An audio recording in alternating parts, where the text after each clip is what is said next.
All right, so here we got a 2012 Challenger, and the customer says that it's making a bad noise from behind the dash from the blend door actuator. So let's see what happens here.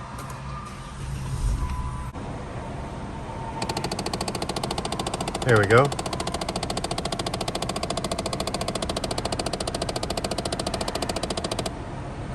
Now the trick is we got to figure out which actuator this is and where it's located so we can get it swapped out. So on this car you've got basically 3 door actuators. You have the actuator that is for the blend door for the hot to cold. You have the mode door for the floor, vent, defrost, and those different modes. And then you have the recirculation actuator. So typically on these it'll be either the temperature blend door or the mode door. So, and they're located up under here. So I'm going to show you guys how to get to those and figure out which one is making all that racket. So if you come under here, the first thing that you're going to want to do is this little felt panel, we're going to want to take it off. The little thumb screws, you just want to kind of get that out. Should be a couple of them here. There's basically one here, there's another one up in here, and then back here behind the pedal. They kind of rest on this little step, so just pull that down. And then you may want to take the screw out just to give yourself a little more access. And then you got to kind of wiggle it around a little bit, but then it will just pull out. So basically, each one of these controls moves a different door. So you basically want to be looking up under there and then reach your right hand up here while you're looking down there, and then just start moving these, and then you'll see the actuators moving down there, and then once it starts clicking you'll be able to see which one it is. So if we go up under here, and I put a light up here already so we can kind of see what's going on, we can see that there's one actuator here, and then there's another one right up there. Here, let me get to where you can see it. You see it right there, right there. So those two, one of these I believe is for the temperature and the other one's for the mode.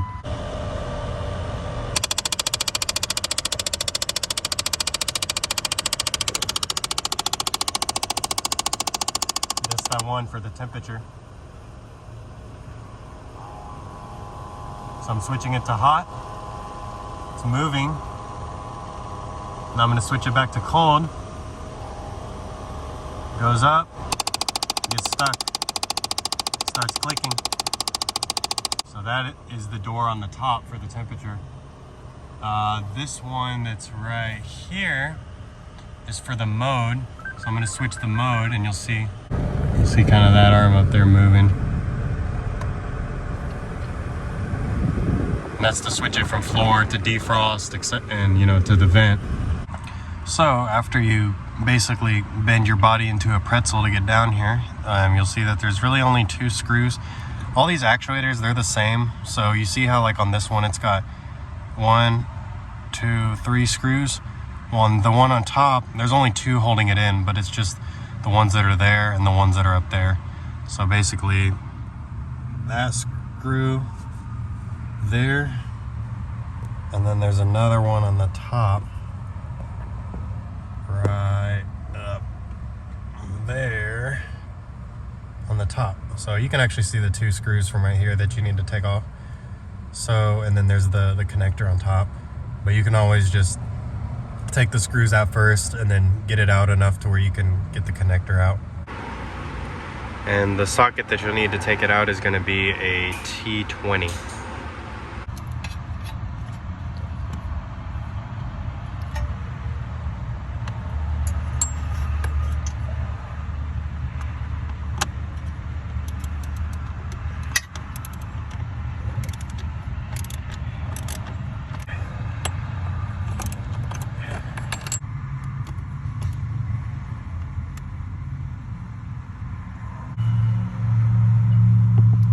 One tip is that you may want to do this when the vehicle's cold, because these pipes right here run to the heater core. And so when the vehicle's been running, these get really hot. So when you're trying to take out these screws, you're gonna end up burning your hands if you're not careful. So once you pop out that blend door actuator, then the red tab where the connector goes into, that tab, you want to just take a screwdriver and push it out to release it. So you basically just kind of, it's hard to do it and hold the camera at the same time, but you basically just push that tab straight out, and then you'll be able to at that point pinch it and then pull it out. For example, on this one down here, it's got the same tab, so you basically would just push like that. See how it popped up? And now with it popped up, then you can push in on that little black tab. You can push in on it, and then it'll pop out.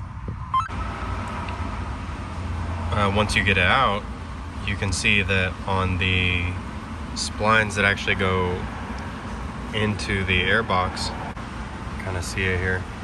There's splines all around, but then there's a section where the splines are missing, and that's so that you can line it up with the airbox and you know which way it's oriented. So there's basically no wrong way to put it in. There's only one way to put it. So once you get the new one in, then insert it in the hole and then kind of twist it back and forth like that until it slides in, and then just put it back together, and then you're done. So now with the new actuator installed, we switch it from hot to cold, or I mean from cold to hot. You can see that it's going through its full range of motion without binding up or clicking. Now let's go back the other way to cold. So I'm switching it to cold. And there it goes. You can see that arm going back the other way now. And it's got its full range of motion, no binding, no clicking.